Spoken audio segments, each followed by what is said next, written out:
We are praying. When I was looking at 6 to 6.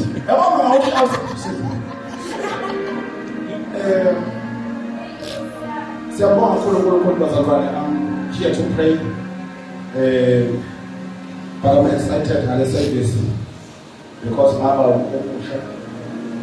not just was a hand on Sabine Utomusha. Wenza yonke ministry yakhe wayiqeda eUtomusha. Wakhetha ukwenza yonke into eyiqedise uUtomusha ngoba umuntu mase musha amandla asuke emaningi. Imakholethi iBhayibheli sinjengemcilisholo thina esandleni seqhawe. Yeke sinye seyizathu ezenza ukuthi usathane emele kuhlasela ungakamhlaseli. Uthi ungakenzi lutho nje ngoba ufuna umuntu omusha bese yakuhlasela ukuthi umuntu omusha. Aku understand amandla afishwe kuwe njengomuntu omusha. uNkulunkulu umethembile umuntu omusha. Shumayele kahle sisi. Wow. Basemhlanje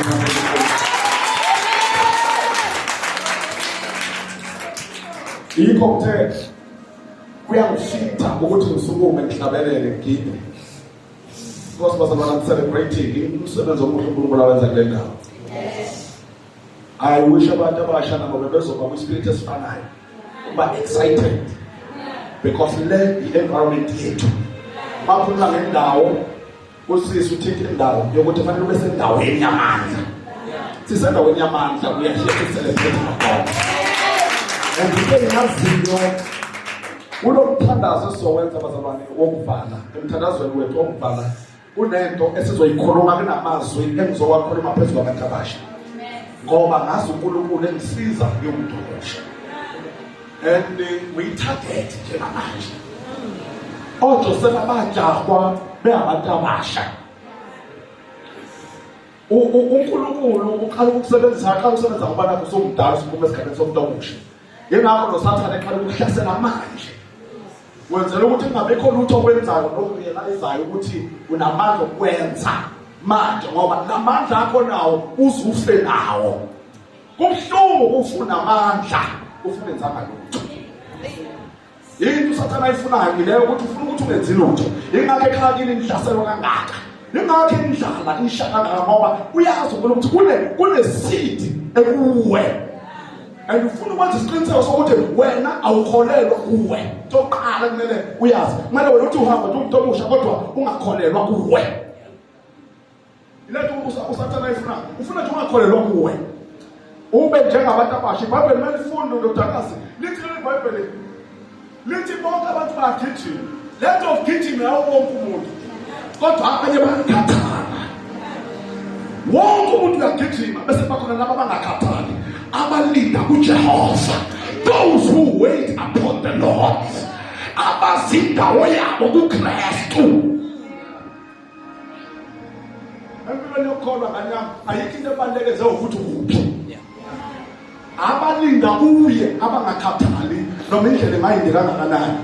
Abalinda kuye abafana nezinkosi abanyukela phezulu bengakhathali. Abalinda kuye akuyena lomubalo ongakhathali kodwa wonke umuntu uyafikelwa leso sikhathi kodwa bese bakhona laba ababikuye abathi noma kwenzakalani sizolinda kuye sethembe yena akuthembela uNkosi ngithembe wena.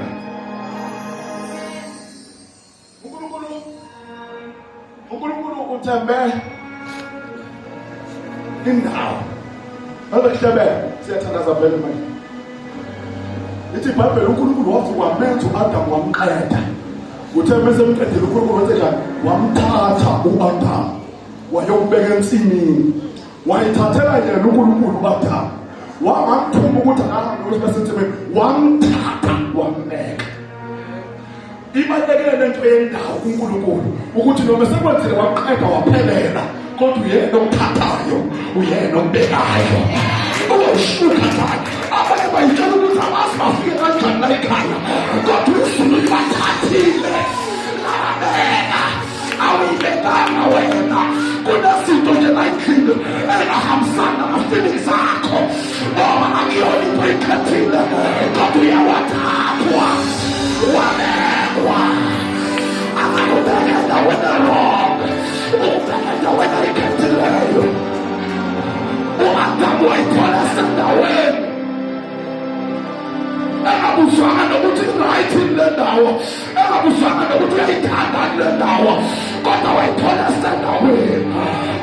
bayithole besendaweni kodwa izulu lineqebo.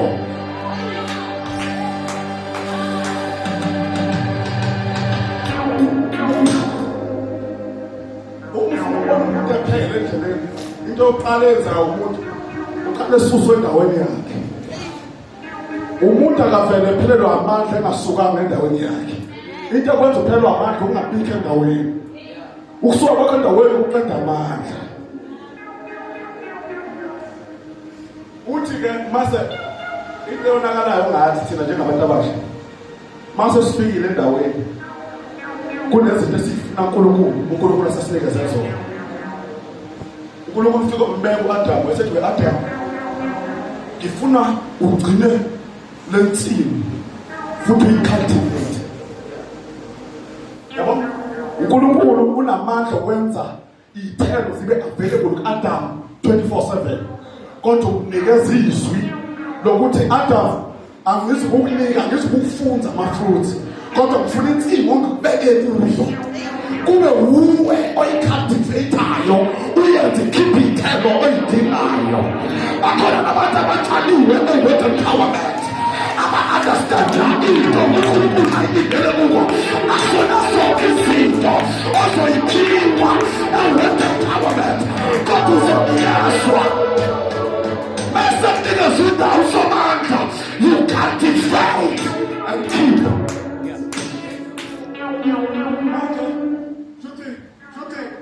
Uma esebona iy'thelo zingatheli kule ndawo abekwe kuyo akagijimele kuyobuza uNkulunkulu kuqala. Qale buka ukuthi uyenzile into uNkulunkulu athi akayenze endaweni abekwe kuyo. Omunye ugcina sethi engathi amikho endaweni e-right kanti ukuthi usendaweni e-right kodwa akayenzi into e-right. Uma usendaweni usensimini obekwe kuyo kodwa ungayilimi insimi kuney'thelo ngeke uyithole ngoba uhlele endaweni ufuna ukuphiwa iy'thelo. uNkulunkulu mabeka umuntu akambekeli ama-artificial kuney'thelo ezingama-artificial othi uyayiluma sithi inyonfo sibuye ibuyele esimeni. Umuntu omusha balesi sikhathi abakwazi ukulinda bafuna into ezoshesha into ezohlezi isetafuleni kanti lento yesithelo ivele emthini and umuthi kuyakhawunta ukuthi utshaliwe usenayo ukuxhumana phakathi kwawo nomhlabathi. Mama usaxhumana nomhlabathi ukufa komuthi sibuka ukuthi usamile phansi. Uma umile phansi uyawathola ama-minerals. Bazalwane ufuna sithandaza kodwa wazi ukuthi lokho ukugijima okugijimayo you are running your own race. Lento ukugijima kuyona ekaNkulunkulu akasho ukuthi uNkulunkulu msizeni igijima awusizi uNkulunkulu ngokugijima you are helping yourself. Lento ukugijima uyisiza wena. Yazi ukuthi yini lethu umehluko phakathi kaMose nabanye abantwana bakwa-Israyeli ukuthi uMose yena akaphumanga wawokha yena waphuma ebaleka.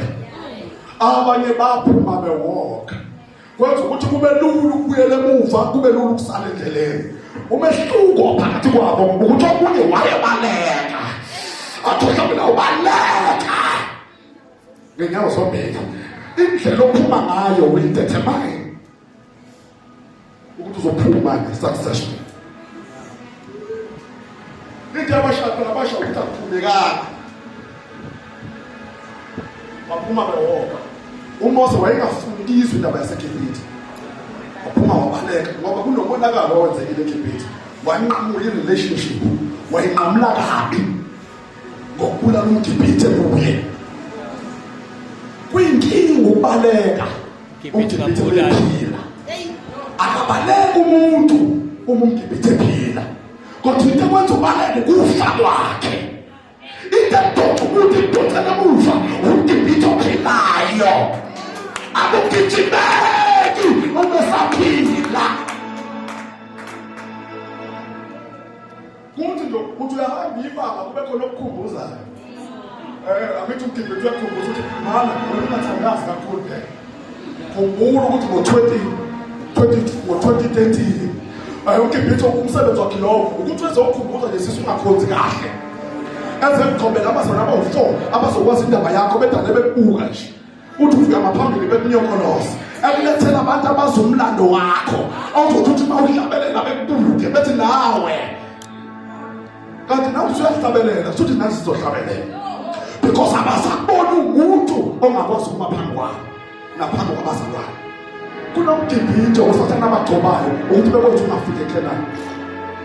Into ezokwenza ushintshe ikhaya lasekhaya ukuthi ubaleka kangakanani, ukuthi umgibhito uphepha nje into yenza ukuthi abazali bakho nabo bengafiki nawe kubukeke sengathi ngeke ufike, ukuthi bona balibala ukubula nomgibhito baze bafa bethi noma beye enkonzweni kodwa umgibhito elikhayo, bethi beye enkonzweni kodwa umgibhito elikhayo. Kukhona ngisho imikhokha yasekhaya kumele ingabali emelife ufugijime ngokukhululeka. Umuntu omusha nje kunezinto amalibulalo, izinto zobumnyama, izinto ezibambayo, ezinyazathi zifika ebusuku, ezinyazathi zifika ngamaphupho, ezinyazathi bayaguguza ekhaya, ezinye wazalwa nazo, ezinye zasekhaya ufuzile. Kodwa siyabulala ukugibitha bese siyabaleka. Wena uzobaleka wena uzobaleka usathana uyaxoka. Namanga xose wathi. Sathana namanga wena uzobaleka. Wena uzobaleka ungena uzoshintsha leli khaya. Ngeke safa. Kunale mthandazo yathandazo ugogo wakho. Iyasebenza manje mntanami, iyasebenza. Ukuthi Nkosi awunakusiza isisu sami